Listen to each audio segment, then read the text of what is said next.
Good morning everyone. आज हम लोग डिस्कस करने वाले आयंस के बारे में कि आयंस होता क्या है और how to find ions of an item. किसी भी एटम का हम लोग आयंस कैसे फाइंड करेंगे उसके बारे में डिस्कस करने वाले हैं। तो चलिए समझते हैं। सबसे पहले बात करेंगे हम लोग आयंस का कि आयंस होता क्या है। देखिए, कोई भी एटम हो या फिर कोई भी ग्रुप ऑफ एटम हो, उस पे जितने नंबर ऑफ पॉजिटिव चार्ज या फिर जितने number of negative electrical charge present होंगे उसे हम लोग उस एटम का या फिर ग्रुप ऑफ एटम का क्या कहते हैं, आयंस कहते हैं। देखिए, आयंस को हम लोग कैसे डिफाइन कर सकते हैं उस चीज को समझते हैं। देखिए, आयन एनी एटम और group of atoms that bears one और मोर पॉजिटिव और नेगेटिव इलेक्ट्रिकल चार्ज। या तो एटम का एक पॉजिटिव चार्ज हो सकता है या फिर उससे अधिक पॉजिटिव चार्ज हो सकता है, या फिर ग्रुप ऑफ एटम का एक पॉजिटिव चार्ज हो सकता है या फिर एक से अधिक पॉजिटिव चार्ज हो सकता है।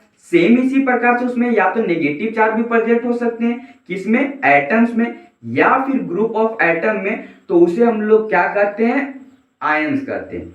आई होप आप आयंस समझ में आ गया होगा। तो चलिए अब हम लोग आयंस के एग्जांपल को देखते हैं। देखिए, कैल्शियम एक एलिमेंट है जिसपे कितना पॉजिटिव चार्ज है, तो 2 पॉजिटिव चार्ज है। तो अगर मैं पूछूं कि कैल्शियम पे कितने आयंस प्रेजेंट है, तो 2 आयंस प्रेजेंट है और वो भी पॉजिटिव में। ठीक है, इसी प्रकार से सोडियम पे कितने आयन प्रेजेंट है, तो 1 आयन प्रेजेंट है और वो भी पॉजिटिव में। ठीक है, सोडियम पे कैसा चार्ज है जी, पॉजिटिव चार्ज है। अभी हम लोग इस चीज को डिस्कस करेंगे कि आखिर सोडियम पे एक ही पॉजिटिव चार्ज क्यों आया, या फिर कैल्शियम पे 2 पॉजिटिव चार्ज क्यों आया, 3 पॉजिटिव चार्ज क्यों नहीं आया, इसके 3 आयन क्यों नहीं हुए। उस चीज को हम लोग डिस्कस करेंगे कि कैसे हम लोग किसी भी एटम का आयंस को फाइंड आउट करते हैं। ठीक है, फिलहाल के लिए आप अभी ये समझो, है ना। देखिए, क्लोरीन पे क्या है, एक चार्ज प्रेजेंट है और चार्ज कैसा है, नेगेटिव है, तो यहाँ नेगेटिव आयन बोलेंगे। ठीक है जी। और देखिए, ये कार्बोनेट है, ये क्या है, ग्रुप ऑफ आइटम है। कार्बोनेट पे क्या है, 2 आपके चार्ज प्रेजेंट है और वो भी नेगेटिव में। ठीक है, तो 2 नेगेटिव चार्ज प्रेजेंट है किसमें, कार्बोनेट में। और यही नाइट्रेट में कितने चार्ज प्रेजेंट है, तो 1 चार्ज प्रेजेंट है। और ये पॉजिटिव है या नेगेटिव है, तो ये नेगेटिव प्रेजेंट है। ठीक है, पॉजिटिव चार्ज को हम लोग क्या बोलते हैं, हम लोग कैटायन भी बोलते हैं। ठीक है, तो positive charge is also known as cation. इसी प्रकार से नेगेटिव चार्ज को हम लोग क्या बोलते हैं जी, एनायन बोलते हैं। तो negative charge is also known as anion. ठीक है, अगर आपको कोई क्वेश्चन ये पूछ दे कि बताइए कैल्शियम पे कितने कैटायन प्रेजेंट है, अगर आप कैटायन को नहीं जानते हो कि कैटायन हम लोग पॉजिटिव चार्ज को ही कहते हैं, तो आप वहां पर कंफ्यूज हो जाओगे। तो यहाँ पर आप देखोगे कि कैल्शियम पे कितने पॉजिटिव चार्ज है, तो 2 पॉजिटिव चार्ज है। और मैंने अभी क्या बताया कि पॉजिटिव चार्ज को हम लोग क्या कहते हैं, पॉजिटिव चार्ज को हम लोग कैटायन कहते हैं। तो कैल्शियम पे कितने पॉजिटिव चार्ज प्रेजेंट है, 2 पॉजिटिव चार्ज प्रेजेंट है। इसका मतलब क्या हुआ कि कैल्शियम पे 2 कैटायन प्रेजेंट है। आप समझ पा रहे होंगे मैं क्या बोलना चाह रहा हूं। सेम इसी प्रकार से अगर मैं बात करूं क्लोरीन का, अगर मैं पूछूं क्लोरीन पे कितने एनायन प्रेजेंट है, ठीक है, how many anion present in chlorine. ठीक है, तो आप कितना बताओगे, क्योंकि आप अगर नेगेटिव चार्ज जानते हो कि नेगेटिव चार्ज होता है, अब यहाँ पर नेगेटिव चार्ज नहीं पूछा, आपको पूछ दिया एनायन कितने होते हैं, तो आप कितना बताओगे, तो 1 एनायन होगा। ठीक है, नेगेटिव चार्ज को हम लोग क्या कहते हैं, एनायन कहते हैं। तो आप इस टर्म को हमेशा ध्यान में रखोगे कि पॉजिटिव चार्ज को हम लोग क्या कहते हैं, कैटायन कहते हैं, और नेगेटिव चार्ज को क्या कहते हैं, एनायन कहते हैं। आई होप आप इस चीज को समझ पाए होंगे। तो चलिए अब हम लोग बात करेंगे कि किसी भी एटम का हम लोग आयंस कैसे निकालेंगे। ठीक है, तो देखिए यहाँ पर कौन सा एलिमेंट आपका प्रेजेंट है, तो सोडियम। सोडियम का एटॉमिक नंबर क्या होता है, देखिए किसी भी एलिमेंट का आयन निकालने के लिए हमको उसका एटॉमिक नंबर पता होना जरूरी है। ठीक है, तभी हम लोग उसका सेल का कॉन्फ़िगरेशन कर पाएंगे।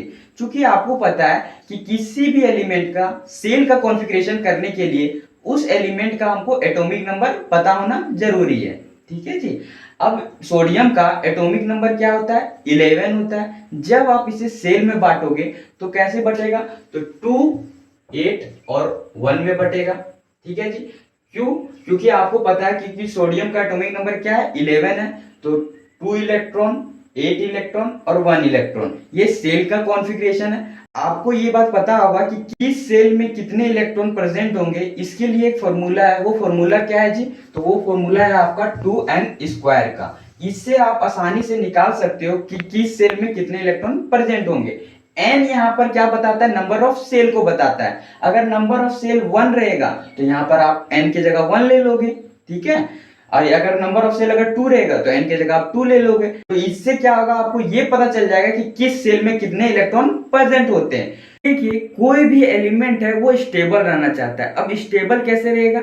या तो इलेक्ट्रॉन को डोनेट करके, या फिर गेन करके, या फिर इलेक्ट्रॉन का शेयरिंग करके।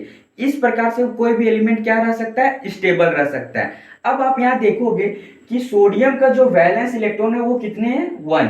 वैलेंस इलेक्ट्रॉन को हम लोग आउटर मोस्ट शेल का इलेक्ट्रॉन भी कहते हैं। अब आउटर मोस्ट शेल का इलेक्ट्रॉन क्या होता है? किसी भी एलिमेंट के आउटर मोस्ट शेल के इलेक्ट्रॉन को हम लोग क्या कहते हैं? वैलेंस इलेक्ट्रॉन कहते हैं। आउटर मोस्ट का मतलब भी होता है बाहर का इलेक्ट्रॉन। अंदर के इलेक्ट्रॉन को हम लोग क्या बोलते हैं? इनर इलेक्ट्रॉन बोलते हैं। और बाहर के इलेक्ट्रॉन को आउटर इलेक्ट्रॉन बोलते हैं, या फिर इसे हम लोग वैलेंस इलेक्ट्रॉन भी कहते हैं। अब देखिए, कोई भी एलिमेंट चाहे इलेक्ट्रॉन को डोनेट करेगा, या फिर गेन करेगा, या फिर शेयरिंग करेगा, वो कहां से करता है? तो अपने वैलेंस इलेक्ट्रॉन से करता है। लोग इस चीज को डिस्कस कर चुके हैं कि वैलेंस इलेक्ट्रॉन क्या होता है, ठीक है। तो देखिए, सोडियम का यहाँ पर क्या है? 1 वैलेंस इलेक्ट्रॉन है, ठीक है जी। तो सोडियम क्या करेगा? 1 इलेक्ट्रॉन डोनेट कर देगा। किस लिए? स्टेबल रहने के लिए। आप यहाँ सोच रहे होंगे कि ये गेन क्यों नहीं करेगा। तो आपको पता है कि सोडियम को ये सेल कंप्लीट करने के लिए कितने इलेक्ट्रॉन चाहिए? तो 7 इलेक्ट्रॉन चाहिए। अब ये पॉसिबल ही नहीं है कि कोई भी एलिमेंट आपको 7 इलेक्ट्रॉन दे दे। क्यों नहीं देगा जी? क्योंकि वहां 7 इलेक्ट्रॉन देने के लिए बहुत ही ज्यादा एनर्जी देना पड़ता है, ठीक है। अब उतना एनर्जी सप्लाई नहीं हो पाएगा, इसलिए कोई भी एलिमेंट सोडियम को 7 इलेक्ट्रॉन डोनेट नहीं करेगा, इसको 7 इलेक्ट्रॉन नहीं देगा, ठीक है। इसलिए सोडियम क्या करता है? सोडियम को चूंकि स्टेबल रहना है, तो इसलिए सोडियम क्या करता है? 1 इलेक्ट्रॉन डोनेट कर देता है, ठीक है। सोडियम 1 इलेक्ट्रॉन किसी और को दे देता है, तो -1 इलेक्ट्रॉन। तो यहां पर फिर क्या हो जाता है? सोडियम पे एक पॉजिटिव चार्ज आ जाता है। अब पॉजिटिव चार्ज क्यों आया?